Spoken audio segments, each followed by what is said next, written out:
이제 오늘 본문 사사기 마지막 부분 이제 드보라 바락이 그 가나안 왕 야빈과의 전투에서 이제 한 여인이 등장합니다. 전혀 예상하지 못한 이제 한 여인이 등장하는데 하나님께서 그를 통해서 또 역사를 이루시게 되는 거죠. 이 여인이 누구냐? 평범한 장막에 살아요. 이름이 야엘입니다. 야엘. 그리고 하나님께서 그의 손에 들린 것은 사사들 손에도 전혀 예상치 못한 도구를 들게 하셔서 가나안 족속들과의 전쟁에서 승리하게 하셨는데, 이 여인의 손에도 또 군대 장관 900승이나 지휘했던 군대 장관을 이기게 하는 그 도구를 뭘 들게 하시냐면은 한 손에는 말뚝, 한 손에는 방망이에요. 말뚝과 방망이. 그것도 여인의 손에서, 장막에 있는 여인의 손에서. 이제 17절 말씀 보겠습니다. 시스라가 걸어서 도망하여 겐 사람 헤벨의 아내 야엘의 장막에 이르렀으니 이는 하솔 왕 야빈과 겐 사람 헤벨의 집 사이에는 화평이 있음이라. 이제 겐 사람은 저희가 출애굽기 할 때, 민수기 할 때 이제 나왔던 이름인데 설명을 해드리겠습니다. 야엘의 이름의 뜻이 뭐냐면은 야생염소예요. 야생염소. 저도 동물의 왕국 그런 데서 많이 봤던 것 같아요. 막 그 산 바위, 절벽 바위 같은데 막 타고 다니는 거 있잖아요. 맹수들이 쫓아오게 되면은 그 바위 막 거의 뭐 90도 가까이 되는 것 같은데 어떻게 거기를 막 다니더라고요. 다녀가지고 뭐 하이에나나 하여튼간 맹수들이 뭐 표범들도 잘 그쪽으로는 오지 못해요. 이렇게 도망 다니는 것을 보게 됩니다. 험준한 높은 바위 같은 곳에서 민첩하게 오르내리면서 자신을 지켜내는 거죠. 그런데 여기서 야엘의 남편이 누구냐면은 겐 사람 헤벨이래요. 겐 사람. 겐 사람이 누구냐면은 모세의 장인이 누구죠? 이드로입니다. 이드로가 겐 사람이에요. 그러니까는 이드로의 후손들이죠. 자손들. 이드로가 어떤 사람이었죠? 모세의 장인이면서 뭐 천부장, 백부장 뭐 다 이렇게 그 조직에 대해서 조언을 해주었던 사람이죠. 그리고 나중에는 같이 갑니다. 그 모세의 장인이 같이 가요. 그래서 원래 겐 사람들은 이스라엘 백성들과 함께 이제 출애굽해서 약속의 땅에 함께 들어갑니다. 그리고 유다 지파와 함께 광야 남쪽에 이게 머물러요. 그러니까 이스라엘 교제권하고 같이 있었던 거죠. 그런데 앞서서 4장 11절 보면은 이 헤벨이라는 사람은 그런 겐 사람들과 이게 기업으로 받은 땅에 살지 않고 따로 떨어져 살게 됩니다. 그리고 17절 보면은 누구하고 화평 관계를 맺고 사냐면은 하소랑 야빈 겐 사람 헤벨의 집 사이에는 화평이 있음이라. 가나안 족속하고 화평을 맺고 살았다라는 거죠. 화평을.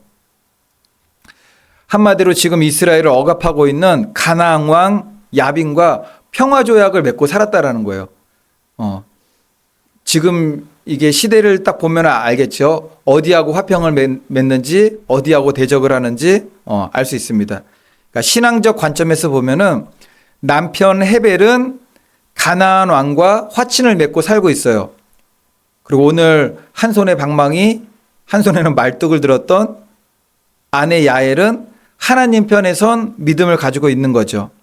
지금 상황은 이제 드보라의 군대 장관이죠. 바락이 막 쫓아가고 있어요. 야빈왕의 군대 장관 시스라가 막 도망치는 광경입니다.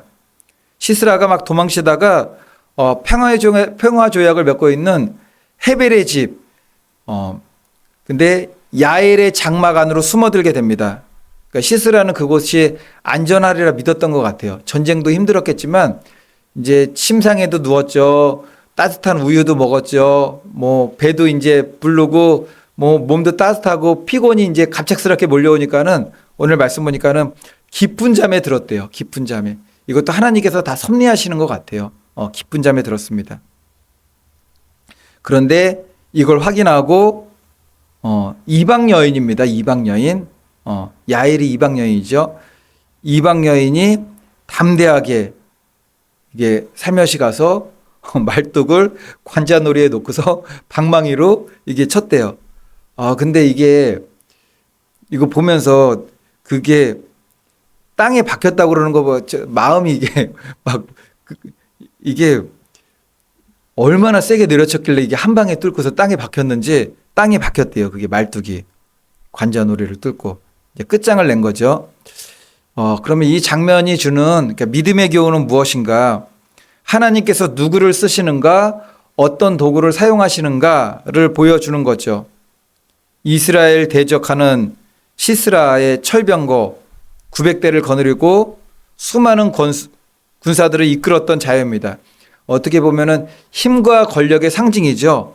힘과 권력의 상징, 그 힘과 권력, 세상에 아주 그냥 막강한 힘이 무엇으로 무너졌느냐 하면은 한 여인에게 무너졌어요. 그리고 그 여인의 손에 들린 것은 마병, 무기, 칼, 방패가 아니었고 기드온 300명 용사의 손에 들렸던 것은 무엇이죠?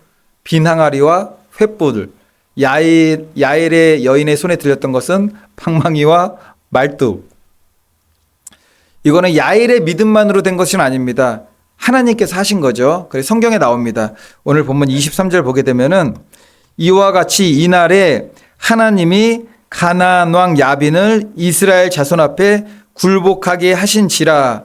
하나님이 다 하셨습니다. 하나님이 다 하셨어요.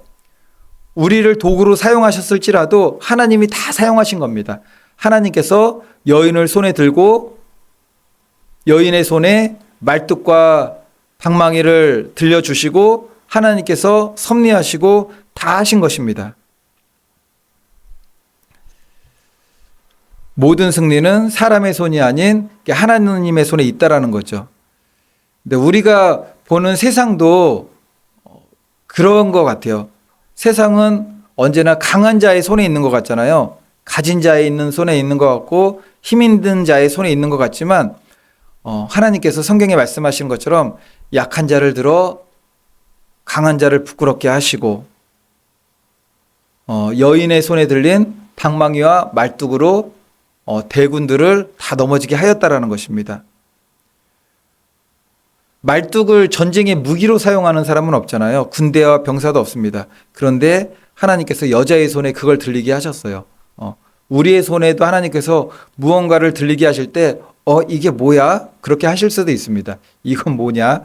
왜 이런 거를 나한테 허락하시느냐? 그게 섭리라는 거죠. 섭리.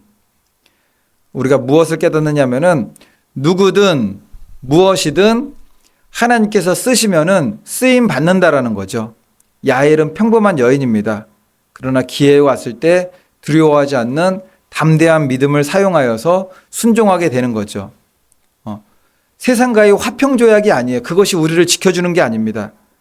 평안한 화평이 아니라 하나님을 향한 믿음이죠. 믿음. 교회도 마찬가지입니다. 이 헤멜이라는 사람이 가나안 야빈 왕과 화평 조약을 맺은 게 뭐죠? 오늘날로 말하면은 교회가 세상과 타협하고 교회가 세상과 화평하는 겁니다. 하나님의 뜻을 이루기 위해서는 때로는 이게 그걸 깨는 자리도 있는 거죠. 그게 뭐죠? 우리가 전도하는 겁니다. 전도하면 화평이 깨질 때가 많잖아요. 세상 사람들의 화평과 깨질 때가 많고 우리가 전도하다 보면은 나의 친분이 있었던 교제권 안에 있었던 개인과의 관계도 약간 어색해질 때가 있어요. 갑자기 복음을 전하게 되면은. 그리고 기도의 자리로 나가고 말씀을 붙들게 되면은 이게 세상과의 화평은 깨지는 겁니다. 깨지는 거죠. 그러나 나의 손에 들린 것이 하찮은 것이라 할지라도 우리가 어제 이제 고린도 전서에 대한 말씀을 봤잖아요. 전도는 무엇입니까? 미련한 것이 세상 사람들이 보기에 전도의 미련한 것. 근데 하나님께서 세상 사람들이 다 미련하다고 하면은 세상 사람들이 지혜롭다고 하는 것을 가지고 그 영혼을 구원해야 될 것 같은데 하나님께서 어떻게 하셨습니까? 세상 사람들이 말하는 전도에 미련한 것을 가지고 그것을 구원의 방편으로 삼았다라는 거죠. 우리의 손에 들린 것이 말뚝이라고 하더라도 하나님 말씀 신뢰하고 믿음을 들고 그럼 방망이는 뭘 의미할 수 있을까요? 기도의 방망이가 될 수가 있는 거죠. 기도로 힘있게 나아가는 겁니다. 그렇게 될 때 하나님께서 친히 싸워주시고 우리의 삶 가운데 우리의 발걸음 가운데 승리를 주시는 것입니다. 그러므로 담대하게 말씀 붙드는 믿음으로 순종하심으로 세상과 화평 조약을 맺으면 절대 안 돼요. 세상과의 화평이라는 것은 죄와의 타협이라고도 할 수가 있는 거죠. 주님 앞에 정결한 믿음으로. 이 사사들도 이렇게 귀한 사사들이 있는가 하면은 야엘 이름도 아름다운 것 같아요. 야엘 이름의 뜻은 야생 염소지만 어쨌든 엘자가 들어가면은 하나님과 관계된 그런 믿음의 사람들인 거죠. 바라기는 저와 성도님들 모두가 그래 믿음으로 하나님께서 쓰시는 도구로 사용되시는 복된 믿음 되시기를 예수님의 이름으로 축원을 드리겠습니다.